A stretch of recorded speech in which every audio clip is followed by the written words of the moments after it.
आपल्या घरी रोजच होत असेल, सगळाच कचरा आपण एकत्र या बादलीत अशा कचऱ्याच्या टाकत असतो आणि कचऱ्याची समस्या वाढत असते। ते आज या कचऱ्याचं सेग्रिगेशन आपण कसं अत्यंत सोप्या पद्धतीने करू शकतो ते आपण बघणार आहोत। नॉर्मली आपल्या कचऱ्यामध्ये असे प्लास्टिकचे पेपर्स, रद्दीचे पेपर्स, प्लास्टिक आणि ओला कचरा अशा प्रकारचा कचरा जमा होत असतो।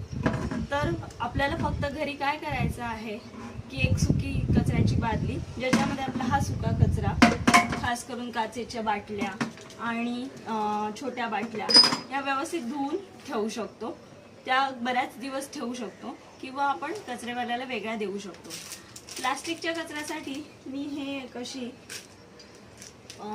कापडी पिशवी आहे, ज्या कापडी पिशवीमध्ये या अत्यंत सोप्या पद्धतीने दाबून भरू शकतो आणि ह्या आपण कुठल्याही अडगळीच्या कॉर्नरला ठेवू शकतो। आपल्याकडे सॉस वगैरेचे पिचकू पॅकेट्स येतात, ते सुद्धा मी धुवून स्वच्छ करून जरा वाळवून मग त्या पिशवीत टाकते। आता हा ओला कचरा मात्र विशेषतः कसा ठेवायचा, त्याला वास येईल का वगैरे असे बरेचसे लोक सांगत असतात। त्यामुळे आपण एक साधी छोटी बकेट घेऊ शकतो, त्याच्यामध्ये माती घेऊ शकतो थोडीशी, आणि त्या मातीत जर ही बकेटमध्ये टाकले तर आपल्या घरच्या कुठल्याही कचऱ्याला ओलावा सुटणार नाही आणि ओलावा जरी सुटला तरी तो त्या मातीला शोषून घेतला। असा कचरा आपण एकत्र ओला कचरा ठेवू शकतो आणि नंतर कचऱ्यावाला आल्यावर त्याला ओला कचरा वेगळा देऊ शकतो। याच्यासाठी कुठलीही प्लास्टिकची पिशवी वापरायची गरज नाहीये। धन्यवाद।